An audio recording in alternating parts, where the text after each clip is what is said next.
Shawn, you have a very interesting podcast name because when we look at, when you want to buy a domain name, for instance, you obviously have competitive domain names. And I suppose that the domain name Silicon Valley is pretty hard to obtain and pretty expensive. You have the Silicon Valley podcast. Tell me a bit about it. How did you start that? What is it about? Actually, the funniest part of all that is it was available. And I was looking at it going, how is this available? Like, it just didn't make sense to me. I was thinking, does no one else have a big enough ego to just take this domain? Has this been hidden and just now on the market, like right now as I'm searching for it? So when I saw it, I actually, did the search of podcast and Silicon Valley and what names were available. And some of the names were like Silicon Valley Podcast God or something like that, like these crazy ones. I'm like, I can't do that. And for some reason, I was just typing, I wonder if the Silicon Valley Podcast is available. And lo and behold, it was. And right then I was like, I got to grab this one right now. This is too perfect. But that's 4 years ago. You started 4 years ago, right? A little longer at this point. Oh, really? Okay, so when did you start? So we were on 6 months going into the pandemic lockdown. So what was that? March of 2020. So started 2019. But even before that, I had a public access TV show called Silicon Valley Successes. And I did 46 episodes with that. It ended up in 28 cities in the US on public access because, how great is, a public access station? They go, oh my gosh, there's this available content called Silicon Valley Successes where they interview people in Silicon Valley. Let's get that on our public access station. So it had okay circulation. It was actually in LA 36, the biggest public access station in the US. And, people were messaging me, and through that, I got connected with a podcast platform that wanted to do a podcast on Silicon Valley. And, I signed a contract with them for a 6-month agreement to do episodes. So I released 32 episodes with them. Then the pandemic started. We went separate ways. I rebranded to the Silicon Valley Podcast and then just kept it going. There was a brief pause there during the lockdown just because, no one knew what was going on. And up until then, I'd done every interview in person. And I just really enjoyed doing the in-person interview more than the virtual, just the connection's a little bit better, the sound. There's a lot of things to it when you're sitting 2 feet away from the person you're talking to versus remote. But, have done a lot of interviews virtual since then, but kept the interviews going. And now we're on episode, 219? No, 221 now. Making millions in pet music with Amam Hamed. Yep, that was last week. That story was incredible. When I got the introduction to that guest, I was thinking, okay, this is going to be interesting because it's not that normal tech.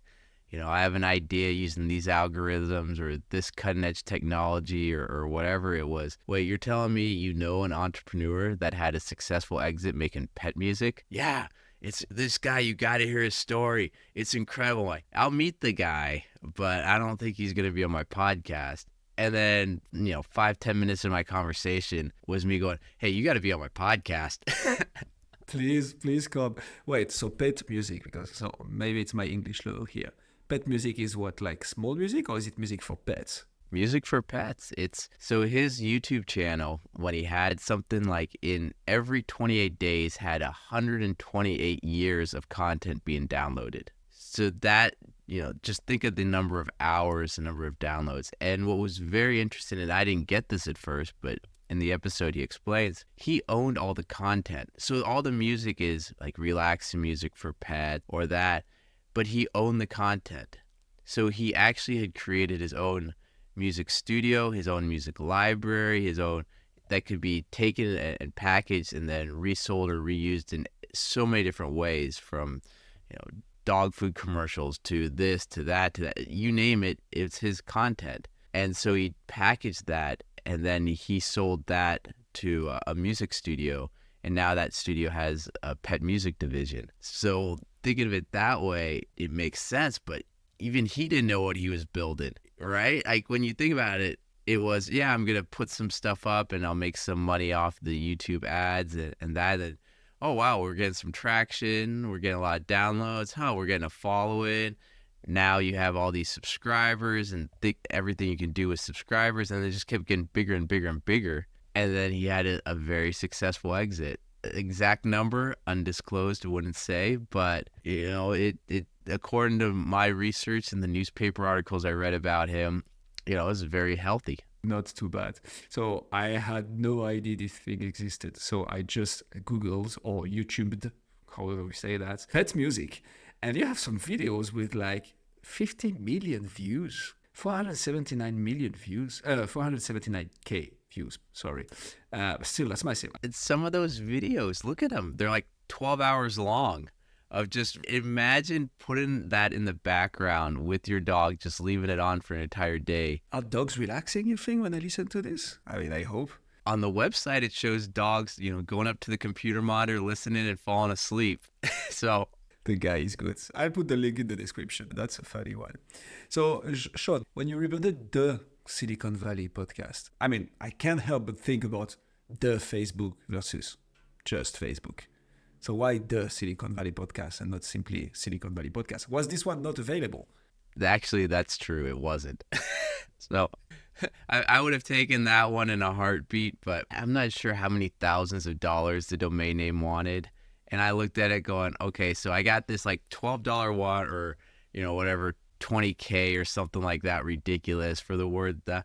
And I didn't even see a podcast using that domain name, which was frustrating to me. So, stuck with the, and it's been a blessing. It works, man. So what is the podcast about? What do you discuss there above and beyond, obviously, the Silicon Valley? What is the podcast about?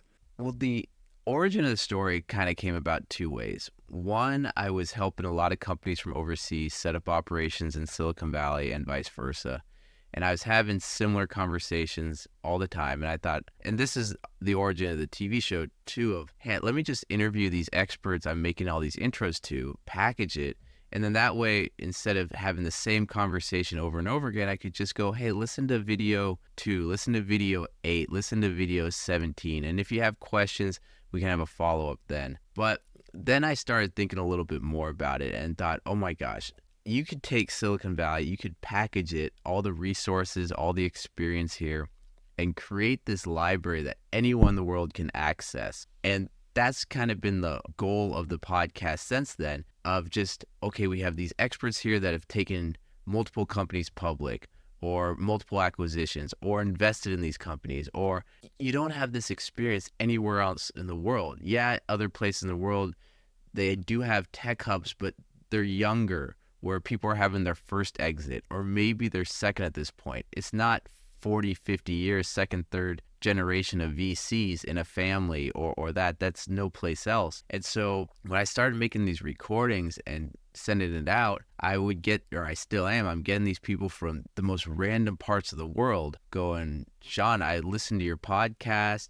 I'm using it now. There's, for example, a person in Cameroon that's using it to teach an entrepreneur class. Before the war with Ukraine and Russia, there was a Russian MBA program using it for their international business course. The list goes on and on of just other people using this content for ways I didn't expect. And it's a blessing. It's the craziest thing to get a random email from someone in Kenya going, I didn't know what financial models were, and now I created one for my farm. And you're like, oh, okay. I did not expect that one, but this is great. And, it motivates you, it excites you. And people here in Silicon Valley, a lot of my guests, there's a few that are more household names that are very difficult to get to. Other than just my interview, I don't really have much access to them outside of that. But for the most part, a lot of my guests are really approachable. And some of them have even told me, Shawn, this is the first podcast I've ever been on. And I'm listening to them going, wait, don't you have the patent for the invention of the transistor? Like, aren't you a celebrity? Some of these people are just crazy. Like, I've interviewed some people at private equity groups. They have like $1 billion assets under management. And they're sitting there going, I'm pretty nervous to be on a podcast. I'm like, wait a sec, I can pause this. We can edit. We could, you're nervous? Like, how do you think I feel? It's just crazy. So when some of these people overseas go, hey, could you, I really want an intro to that guest. The guests are thrilled as well. Like, whoa, I have someone listen to this podcast and actually really liked my information, this is great. So it's a win-win for everyone. That's impressive. How do you find those guests? How do you find the inventor of the pattern of the transistor? Like, how do you come around that? So the first about 30 guests were challenging. The first 11 were extremely difficult to get and to schedule. Once they were recorded and live, then it became easy. So my first guest ever was Melody Perkins, founder of Canva. And because of that, it was very easy to get other people because it was, oh, wow, you just started your podcast. Who have you had? Well, my first interview was the founder of Canva. And then, guest number 4, founder of Rotten Tomatoes. I had the person that brought PayPal into Asia for guest number 7. And each of these guests, the first thing I'd ask them would be, hey, is there anyone in your network that you could introduce me to for, a future episode? And when you're at that level, their networks are insane. I remember one time, one of the guys I interviewed, Alan Tien, he was the guy that brought PayPal into Asia. When I asked him, he literally was like, give me a few minutes, just goes on his phone. Next thing I know, there's a warm intro to, at that time, the CEO of Upwork, the CEO of Point. Like, it was just 5 intros to CEOs, and they all responded going, well, if you're a buddy of Alan's, then you must be a good guy. Like, that was it. It was just, okay, proof point, this guy says you're good, and we've known him for years, so you got to be a good guy. And I'd known Alan from a delegation. I went with him to Asia for the big data conference and all that years before, and built a good relationship with him, so he felt comfortable making those intros. And then after that, after those first initial group of guests, yeah, there was still outreach to finding some more, but honestly, about episode 30, every guest has been a warm intro from a past guest or a listener or a PR company or marketing company. It just gets better and better. But that first initial part, that was the challenge. And then after that, all it was, who's been on your show? Here are some names. Oh, can I be on it? Wait a minute. I want to be in. Man, that's impressive. But wait, so let's just take a step back here. Melanie Perkins, Shawn, you're a successful investment banker. We're going to get back to it in a second. You're doing things right. But you were starting this show. You had the Silicon Valley success before. Did that help? Like, how do you come around aligning up in the first 11 guests? 3 superstars from what you've said, but probably even more than that with the other guests. How do you, when you start a podcast, because I think that's something our listeners can learn from. Like, how do you, when starting off a podcast, right off the bat, manage to get some A players as guests? So Melody Perkins, that was a warm introduction from the podcast platform I was on, and they had built out that relationship. The other guests, Alan Tien and them, those were personal relationships I'd had for years before. And it was really Alan that introduced me to so many people that was on the podcast. So I had personal network before that for a number of years. I was helping take delegations to tech parks overseas. And from that, I got to meet some pretty heavy hitters. Piero Scaruffi was on my podcast. He's overseas. His nickname is, the Godfather of Silicon Valley. This guy's a legend. Stanford, AI, ML professor in the past. Just ran a ton of books. So having, Melly was a warm intro. I had a few that were in my personal network that I asked them, please do me this favor. It would be fantastic. You've known me for years. This would help me out so much. Then you have that one big one that goes, let me introduce everyone in my Rolodex to you. You're my buddy. I want to help you out any way I can. And then you have this package that after that, when you present it to anyone going, these are the names. Would you want to be part of this? They get excited because they want to see themselves in that circle. And also, it's that stamp of approval for their marketing, their chief marketing officer. Should my CEO be on this podcast? Well, let me look at who the past guests are. Yes. This is fantastic. This is where we want to be. This is the sandbox we want to play in. And then after that, people know so many people. And that's one thing about Silicon Valley. The beauty of Silicon Valley really is the network. Everyone has that contact that exited this company, that worked at this company, that invested in this company, that did something big. It's a small community, Silicon Valley. You drive the whole thing in an hour. And imagine, just think of all the unicorn companies that have been built here over the years, all the famous venture capitalists that are here. If you're a startup pretty much anywhere in the world, you're going to have an investor, you're going to have an office, you're going to have something in Silicon Valley. And whoever runs that office is going to go to some event with somebody that is a second degree connection on LinkedIn with you, that you're going to look at a name and go, wait a second, this person knows that person. Well, I haven't caught up with this person in a while. Let me ask them for coffee. Hey, blah, blah, podcast is going great. I'm really looking for a couple guests. I know on your LinkedIn you're connected with these people, or would you be okay making an intro? Oh, Shawn, we've just talked for an hour. Of course, buddy, I'll do you a favor here right now, right in front of you. I'll make that connection. There you guys go, Just give me a thank you on the podcast or something like that. And whenever anyone makes an intro for me, sometimes I forget, but I really try to make the effort to thank them on the podcast, send them a thank you email right after the introduction and after the interview goes live, and really give that public praise, because that introduction is what facilitated the interview. And I'll call them out at events if I have the opportunity to be on stage, saying, I'd like to thank this person for making the intro, that person for making the intro, that person, and all the guests, and really make it about the intro almost, then the guest, and then people in the audience or everywhere goes, wait a second, I want to get this. I know some people. Well, after, when he gets off stage, I'm going to talk to him and say, hey, my ex-boss, the CEO of this company I was at before, I think he would be good for your show. Or, my friend's company just got funded. It's a later stage company. Would you be interested?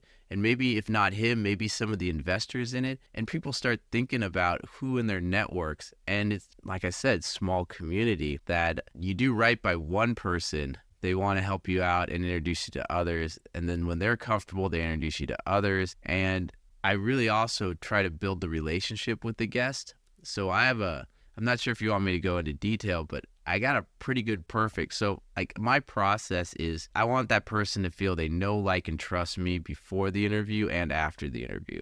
So before the interview, nice little email. Thanks for the introduction. Let's set up a nice 30-minute Zoom call. Have that introduction call where I'm convincing them, telling them, I'm not going to throw any trick questions, got you questions, a conversation. Here's a question outline that I'm thinking about. Let me know your thoughts. They come back with some edits, thank them for the edits, make the changes, show them on the call, have a nice little prep session before, do the interview, talk to them after, have a follow-up going, what are your thoughts? Do I need to edit anything? Are things good? Okay.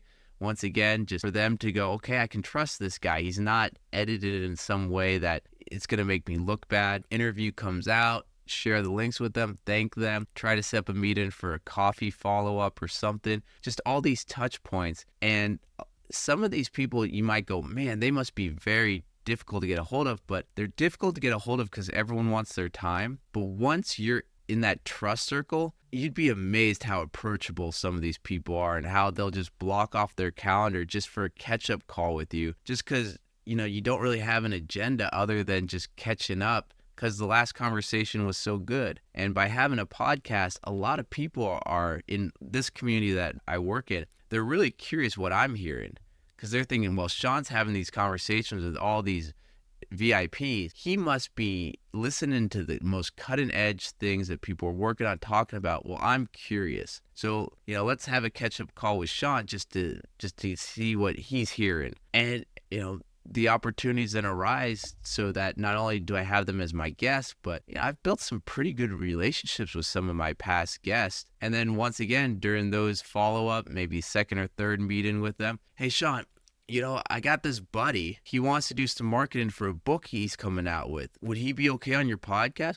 Well, let me look him up. Yes, the answer is yes, but I'm going to pretend it's a, maybe. Oh, the queue is, 3-4 months, but because he's a friend of yours, more than happy to get him on the show, but that's just because you know how it is. And it's incredible. It's incredible once there's that momentum, what just feeds off of it and the opportunities that keep coming over and over again. So it's amazing. Shawn, podcast is an amazing networking tool, but you have taken it to the next level. Like, we advocate for that. We advocate for, hey, you are, a realtor in a 50,000 inhabitants town. Start a podcast. interview the restaurant owner, interview the hairdresser, interview people about the nicest places in your city. In no time, people know you for your podcast, but they also know you're a realtor. And like, it's an amazing way to network with peers in your industry. You've taken it to the next level. You've taken it to a point where you're scaling that. Because the issue with the podcast when it comes to networking is one-to-one. Like 1 hour and a half of your time only buys you 1 hour and a half of your time with one person. You connect with people that then connect you with 1, 2, 3 other people. And everybody is equal in a certain way, but you're talking with like people who founded unicorns, who are investors in big tech companies, who are doing XYZ in the world. That's crazy. Actually, I might even draw inspiration from your tactic here, Shawn. So after this interview, I might ask you for a couple of recommendations. But let's keep that for the end. But that's really, really cool. So a few things you talked about that I want to unpack. So are you in the Silicon Valley yourself? So I actually live pretty much in the center of it. So if you know San Mateo, Palo Alto area, so I live right there. I used to live in San Francisco, but no, I've been in Silicon Valley now since 2013. Last 10 years I've been here, involved in the startup ecosystem in some way or form. Okay, cool. Yes. So I see it. I'm from France, as you might hear with the accent. And I actually didn't know geographically where exactly was Silicon Valley. So I just Googled it right now. Okay, so it's in between San Jose and San Francisco, basically. And there is this kind of bay. Okay, cool. The platform that you mentioned, so when I asked about, hey, how did you get in touch with Melody? You said it was a warm introduction from the podcast platform you were using at the time. What's that podcast platform? What do you mean by that exactly? Well, the podcast, it was a podcast network. So if you want to go to the Investors Podcast Network, they got some amazing podcasts there. We Study Billionaires, Stig Broder, and that their quality of work is second to none. They're always a top 10 financial podcast. If you go under their podcast, the first 32 episodes are on their podcast or their website still. And if you go to their website, you'll see the number of downloads they have. They do an incredible job. They've taken it to the next level where they got a newsletter, they got courses, they got, started off as a podcast, but, evolved into books and this and that, and they've really built it out spectacular. So right there, that was where I was for the first, few months. So I'm on the website right now. Again, I'm going to put the link in the show notes. 152 million downloads. That's not too bad for a podcast. So definitely they know what they're up to. So the podcast is clear. What do you do as a business? What do you do in life next to the podcast? And what's the link between the podcast and your business? Well, the podcast and what I do is just a funnel of just this one connects to the other, it connects to the other, it connects to the other, it connects to the other. And that's the beauty. So when I'm not doing the podcast and actually, about 90% of my waking hours, I'm an investment banker, long hours, but it's exciting work. It's challenging, which is, you're always learning, which is what I like. There's never a dull moment. You're always learning about companies, businesses. You're diving into their financials. You're diving into how they work, the processes. It's one of those careers where it's a love-hate thing. Either you love it and you just get absorbed by it, or you think, what have I done with my life? Why am I here? What choices did I make? Why didn't I have anyone to guide me down that other road? So it's one of those careers. But with that, I want to get in front of those business owners. I want to get in front of those people that are looking to raise growth capital. I want to get it, the people I have on my show are the exact people I want to get in front of for my day-to-day career, right? So for your listeners that aren't really sure what I do as an investment banker, there's so many things that fall under the investment banker realm. So I have my little story. Think of it this way. You go through life, you meet that partner, that special someone, you come together, you get married, 2 equals become 1. That's a merger. Now you're hand in hand with your significant other.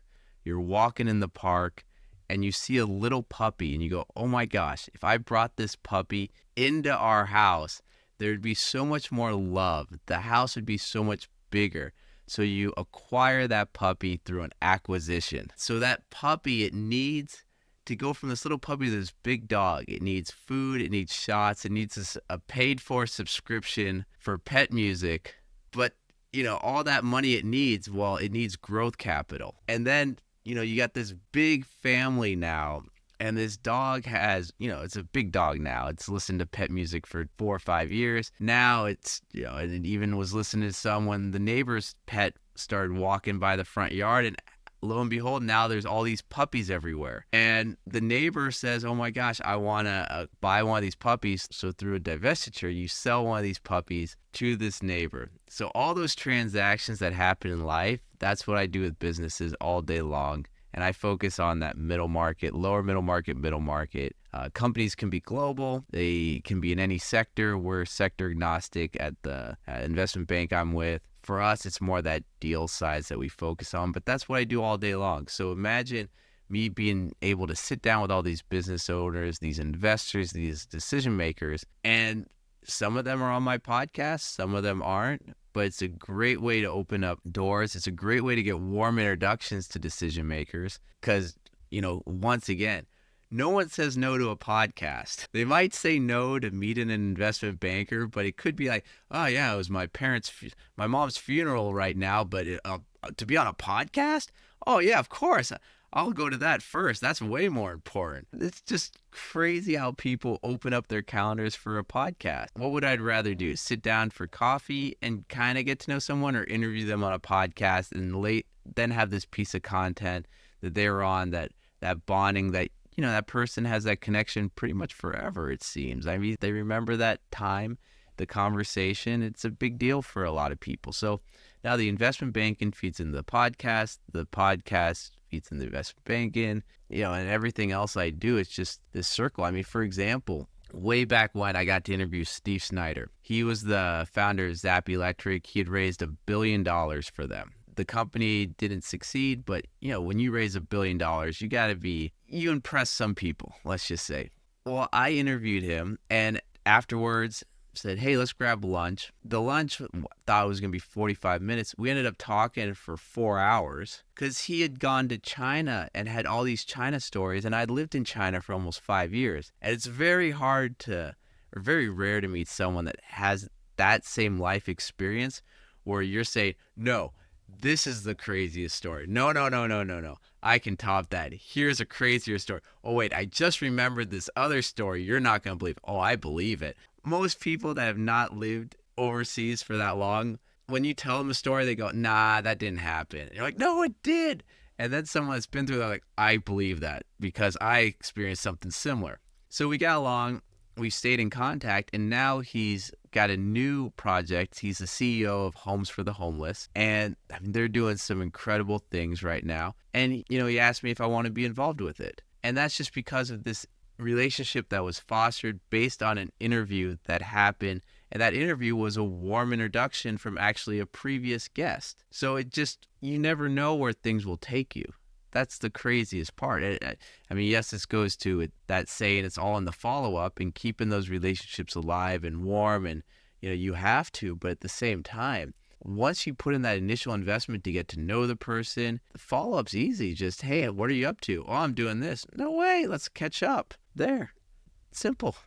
Here you go. Shawn, that was probably the best investment banker explained to newbies speech I have ever heard. If anything, probably any industry ever. That was absolutely perfect. Did you practice that one, or did you come up with it on the spot? No, I've done so many iterations of that. In fact, if you go to thesiliconvalleypodcast.com, at the very bottom of it, I actually had a graduate student at the Art Academy make it into a cartoon. So if you want to check out the cartoon version of it, go to the podcast website and scroll to the very bottom. So I actually saw that earlier when I was obviously searching a bit about you. I'll put that link in the description as well. Absolutely awesome. So what I like about what you explain is the work you're doing, an investment banker, you rely very heavily on your network. It's about trust. If you want to make deals, you need trust from the person you're dealing with, but all the other counterparts.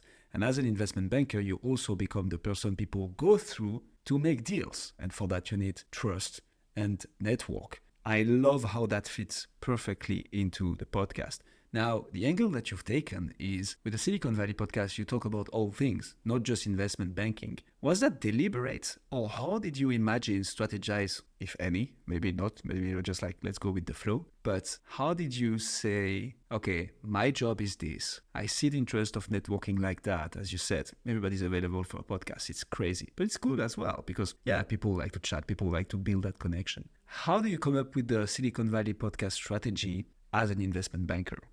So the strategy at the beginning was actually more to create that reference library I talked to for entrepreneurs, investors, leaders in tech.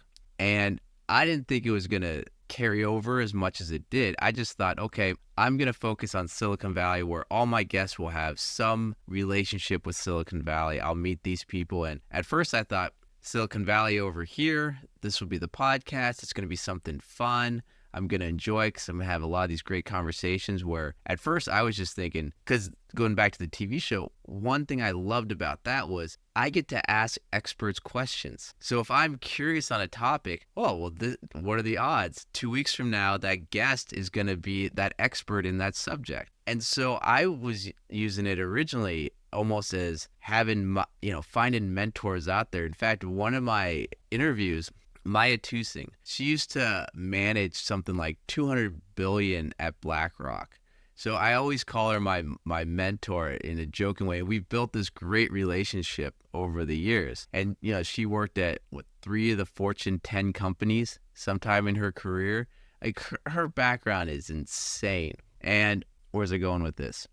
The inception of the podcast and how do you strategize the theme and what you want to talk about? And you were making the link with the TV show. Just having people like that, I thought, okay, well, one, I never knew I was going to get there, but it was just, okay, I'll create this reference library and that'll be here and the investment banking will be over there. And then suddenly over time, they started merging slower and slower into one where, a gentleman, Koki, he took a company public in Japan. He sits on boards in China, US, Japan. We were talking after our interview and he asked me, how do you make a living in Silicon Valley as a podcast host? I mean, how much money do you make from it? And I said, I don't make anything. I'm actually an investment banker. And he paused and he went, if I had known you're an investment banker, I would not have talked to you. And then a little bit longer pause and then he said, but I have a project you might be interested in. And so it's just that loop. And I mean, going back to person like she's introduced me to so many people and it's just one, it feeds in the other, that feeds in the other, that feeds in the other. It's just this circle. And I had no idea I was going to get there. I just thought reference library, all this knowledge that people anywhere in the world, going back, I would think people in Canada, Kenya, Madagascar would love to find out Maya Tusing's history story, how she was able to succeed and get where she was. That was my thoughts at the beginning. I had no idea it was going to be, hey, Maya is friends with Shawn and now she feels comfortable making warm intros to Shawn and her network that she's built over these years is at that level where, writing these checks that most people would consider astronomical, that's just what they do all day. And just one led into the other. And it goes back to that know, like, trust. You're given the opportunity for someone to get to know you. You're given the opportunity to build that relationship. That person likes you. And then if you're that, good person that they like, trust gets built. And then once that trust is there, when you have all these other people trying to take advantage of them and use them for their time or use them for the others, and there's this one person they know, like, and now they trust, it goes in your direction. It flows that way. And, it takes time. Most people are frustrated by how long it takes because they think, I'll do 10 episodes and I'll have 1 million followers and everything. You're like, no, that's not how it works. It's a grind. But over time, when you look back, you'll be surprised at all the good fortune that comes from that work that at the time you had no idea any of the things were going to happen. What has been your biggest challenge, Shawn? Because right now, what you're walking us through is quite the success story. What has been your biggest challenge with your podcast? Time management, for sure. I mean, at first I was doing all the editing and everything myself. Then I got someone overseas in the Philippines to do the editing. But I mean, that takes so much of the workload off. Just I do the interview, send it overseas, get it back, check it, goes live. It's still time consuming. That's a challenge. And I'm not sure if there's a polite way of saying this, but So there's a lot of people that ask to be on your show that are not a good fit for the show. And it's clear they've never listened to this show. They just meet you at an event and go, oh, I hear you have a podcast. Hey, I want to be on your show. It's that awkward of, yeah, the queue is very long. So let's circle back 6 months from now. Or, that person that takes it personally when you're like, listen, my podcast is the Silicon Valley. You're a real estate agent from Nebraska. There's not that overlap. And to me, it's clear. I don't know why you're pushing so hard for this, but do you have a prop tech company that you're raising cap, that you've already raised so many millions that you're about to exit? Like how is there the Silicon Valley connection? Because there's a defined thesis for the show. People listen in and they think, okay, this is an entrepreneur that has a connection or investor or leader in tech with Silicon Valley, not this remote area where it's, wait, you want to pitch your new religion on the show? I don't know how that overlaps with, why are you sending me 5, 10, who is in charge of your marketing? I just don't get it. Oh man, I was going to ask you, what's the weirdest anecdote that you can walk us through? I guess it's a pretty good one. I mean, I've had so many crazy ones. Well, the craziest, and I won't actually say the stories, but these entrepreneurs got insane stories. And there's the stories that they'll say while you're recording the podcast. And then there's the stories after the recording is done where they go, hey, are we recording anymore? You go, no. Let me tell you a little bit more about that. And you're sitting there going, you're just shaking your head going, am I safe to hear this? What? Wait, what? Wait, that's what happened for the IPO? Like, what the? Like, there's so many of these stories that when you hear them, you go, wow, that's incredible. But then when you hear just a few more details, you go, wait a second, there was such a huge luck component to this that most people don't, when you tell the story of yourself, it's, I was so sophisticated. I thought this all out. I planned all that. And then in reality, it was, I got so lucky here. Oh my gosh, I thought we were dead in the water, but that the last minute this happened. And that's more reality. 100%. Can all relate to this. How do you handle the in-person versus virtual? Because I think that's something you mentioned at the beginning of the episode, like you really value the fact of being 2 feet from one another. And I suspect now, I mean, if I look at your recent episodes, you're doing it virtually for most of it. Am I correct? The last few have been virtual. The next 4 are in person. So what I was doing for the longest time, one day of the month, I would rent out a office at a incubator where I know the owner. In fact, when I say rent out, I just reserve. They would give it to me in exchange because you're getting VIPs walking in and out of their facility. And sometimes they would stop and take pictures with them. And, so it was a cross promotion. Man, you're really killing this. You are killing this. So, they benefited. I got the space. They got the pictures and stuff like that. And so I would just block off one day and just do every 2 hours a new person. And to do something like that with these people's calendar, you'd block them off 2-3 months in advance. I would say it would be June and I would have everyone in October booked out. So it was that far in advance. But then more recently, the last few months, I've had to travel quite a bit for work. And it's hard to cancel these people's times. Yeah, 2 weeks notice because you have to fly out for work. And it's like, I'm so sorry, but this is a transaction that's time sensitive. I have to be here for these meetings. I just can't do it. So right now, because of a few deals I'm working on, I have to do them it's got to be more Zoom and more flexible. But then, ideally it is back to in person, and then it'll be a hybrid moving forward just because things are pretty busy. But no, you build that relationship in person. Zoom's great, but sitting down, laughing with the person, grabbing tea after or whatever, that's more memorable. So that's why I look at it. Yes, it's more work, but the benefits are there. So I try to do everything in person. I really do. And like I said, the next batch of interviews will be, it's a conference that I'm converting into podcast. But then there's some that, have to be Zoom because one, travel, or two, the person used to be in Silicon Valley and then during the shutdown moved to someplace else and they're not going to be here for a while, but for example, a book's coming out or something where they want to do the interview to promote the book and the book comes out in 4 weeks. Can we get that interview now? It's okay. I got the opportunity to interview this person or not. Do I take it? Yeah, I got to take it. That makes a lot of sense. And I see how, yeah, you cannot just completely walk around it the hybrid way, but if you can, you will go the extra mile to actually interview people in person because that's how much value you get out of it. So for example, this Sunday, I'll leave out the name, but basically he was one of the founders of Intel.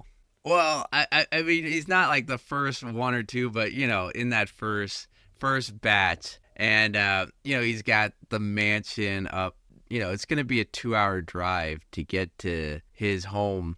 And he's only available this Sunday. And it was 2 months planning to get this. And the introduction was from James Cape, who was a past guest, who's the current president of the Intel Alumni Network. And his thing is, Shawn, we got to get this guy's story recorded because, older gentleman, who knows? Maybe he's around another 2-3 couple years. No one knows. But it's Shawn, we got to get this story. I'll set up the interview. I've known him for 30 years, but would you be willing to drive there? Because he's not going anywhere. And, it was okay. I'll spend my Sunday hanging out in a mansion with this legend. Yeah, sure. I guess, I got to get permission from the wife for, our Sunday being occupied. But yeah, you got to do it. And hopefully this turns out great and he enjoys the conversation.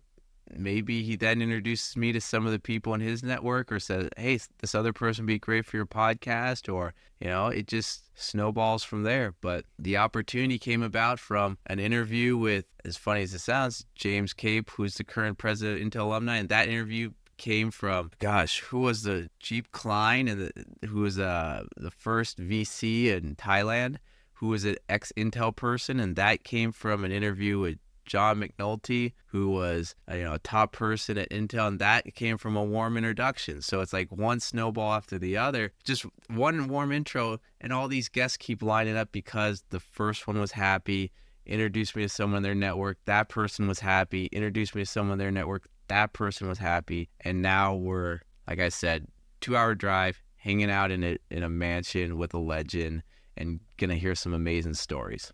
That's freaking cool. That makes me think of the compound effects. Like just, it snowballs and like just keep on doing it. Be consistent, aim for longevity, and the fruits you will harvest are just amazing.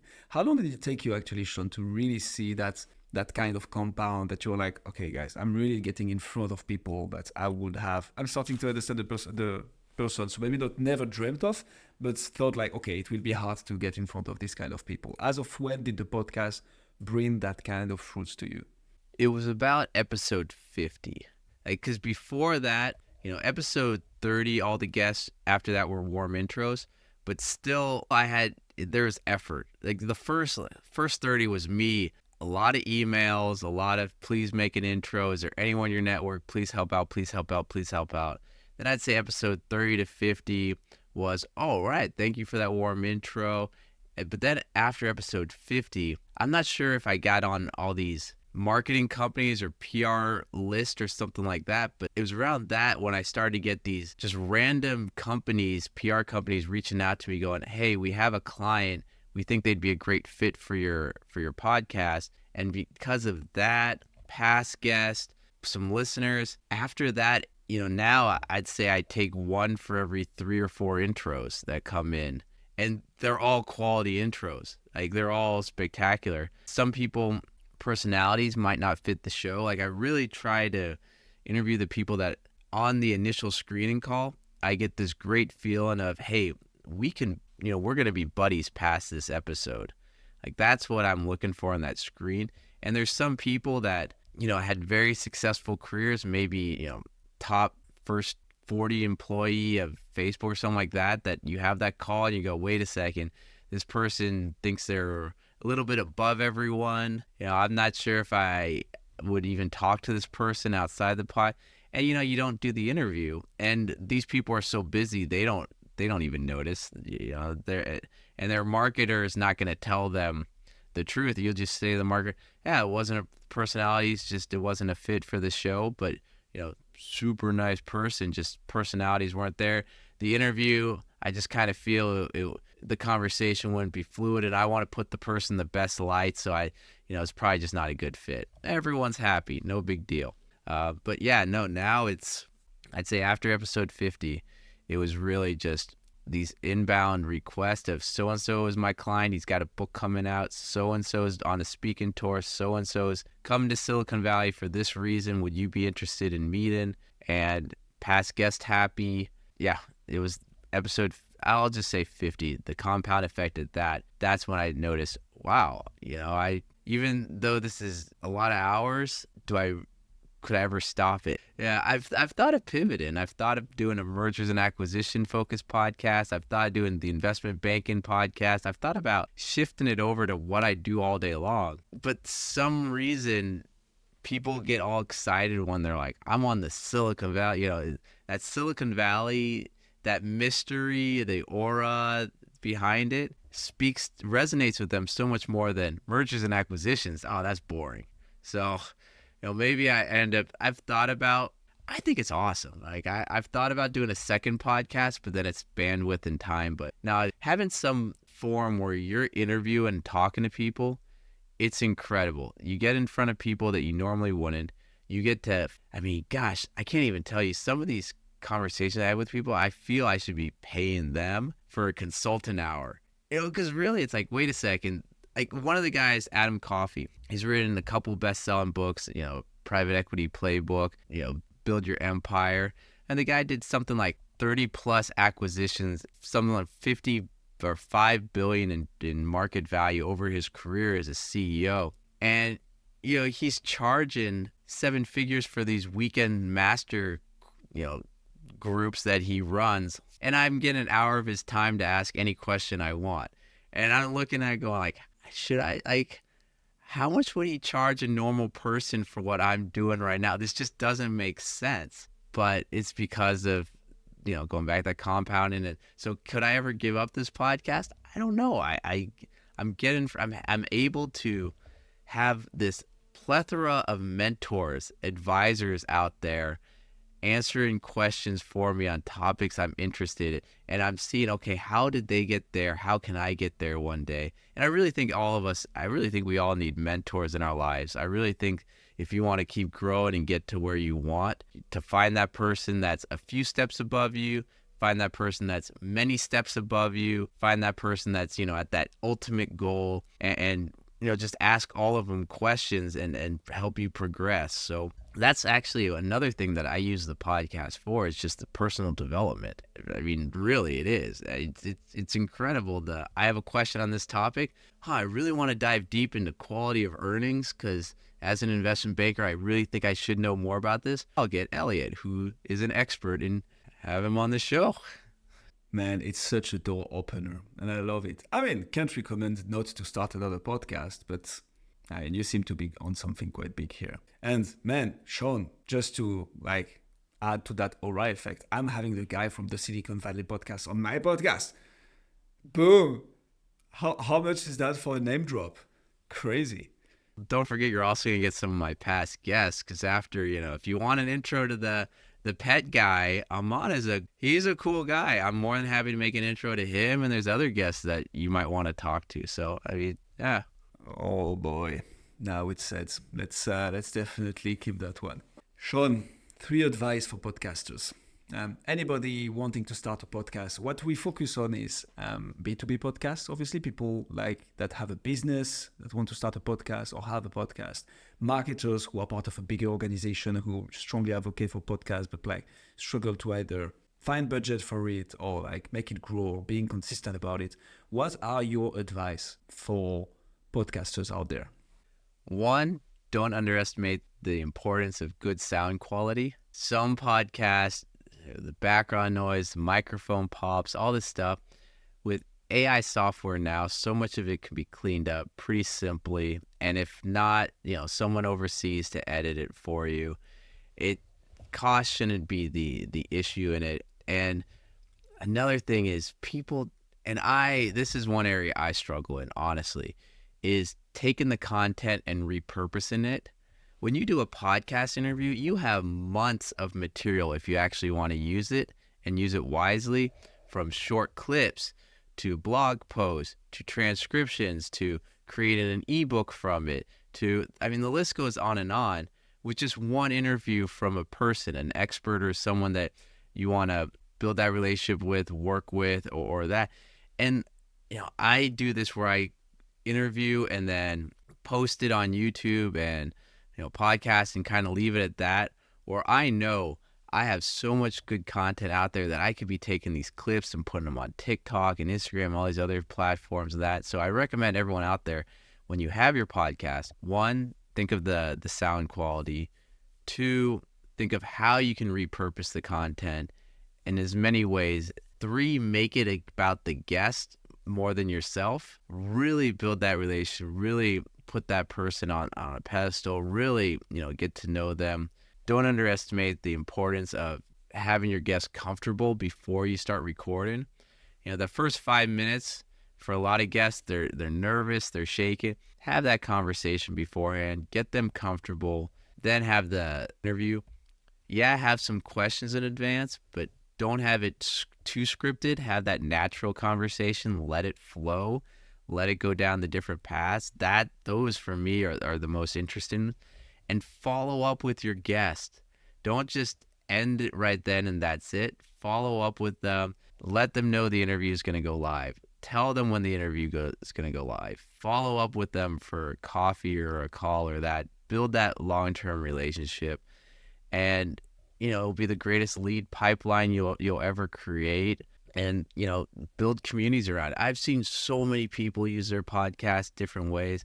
I was on this one podcast where the guy invited everyone after to his mastermind group, and the mastermind group he charges for, but he tells you, these are my past guests. Of those, 2 out of 3 are in this mastermind group. You get access to these people, these people, these people. I know people that have taken their podcast and created newsletters with the free version and the paid version. I know podcasts that have used it to then start speaking careers, that use it as package it to then go out to corporates to do corporate training based on. There's so many different ways that I've seen podcast hosts leverage their podcast to take their career to the next level. So when you're doing your podcast, it could pivot a ton of different ways, but have some type of strategy. Like, how are you going to use this to its fullest? Not just have that conversation and be done with it. Have that conversation and utilize it in so many different ways. So it's a lot, but that's my suggestion for everyone out there of just, you're sitting on gold, really, when you have this, and take full advantage of it. Amen. I like to wrap up this episode, Shawn, with a recommendations for the 3 podcasts that you have been or that you listen to. Obviously, the Silicon Valley podcast. We are going to put the link in the description. Strongly advise anybody listening to us right now to go and check it out. Just truly some golden nuggets in there only. But what are 3 other podcasts that you would recommend? Okay, I listen to a lot of content, a lot. One of my favorites is David C. Barnett. So he does small business and deal making podcasts where he talks about more Main Street businesses, but just deal tactics, deal terms. His content, I think, is spectacular. There's one podcast they only did a short series of, but it's spectacular. It's M&A Science with Keistan Patel. I actually had him on my podcast before. That one's great. Middle Market Mergers and Acquisitions by Colin A. Advisors. They didn't do many episodes. I think there's 24, but the content there is fantastic. As you can tell, kind of a pattern of mergers and acquisition focused podcast. But I do like, macro voices. I like the George Gammon Rebel Capitalist. Huberman Lab is great. How I Raised This is good. One I just started listening to about a week ago is Startup Therapy with Will Schroeder and, gosh, who's the other guy? I just started listening to that podcast maybe 2 weeks ago, and I've probably gone through 20 episodes already. Oh gosh. Whenever I'm driving, working out, I mean, on occasion I'll have that YouTube video or that, but for the most part, there's so much great content out there. I mean, either I'll listen to an audiobook or I listen to podcasts, and, most of it's podcasts, to be honest. And then some other ones, sorry for all these recommendations, but The Deal Room by Transworld, I like that. I also like Brian Will's The Force Multiplier Mastermind is good. And then The Full Ratchet, that's a classic with Nick Moran. I don't know. I could sit here for days, but yeah. And then everyone on the Investors Podcast Network. I mean, those are all good ones too. So I don't know. I'm just scrolling down the ones I subscribe to, and there's 40 or so that I listen to, but Man, where do you find the time? You're an investment banker, Shawn. How do you do that? a lot of it's in the background. While I'm doing massive amount of emails, because that seems to be all I do, it's just playing in the background at 2x speed. And then, you get through a lot of it, and sometimes you have to stop and re-listen because you're like, did I listen to any of that? Shawn, that was an absolute masterpiece, and I had lots of fun. So thank you so much for coming on the show. It was absolutely great. Guillaume, it was my pleasure. I look forward to continue the conversation. Like I said, hopefully maybe some of my past guests will be on your show, but no matter what, let's just continue the conversation. Love that. Let's do this. Thanks a lot, man.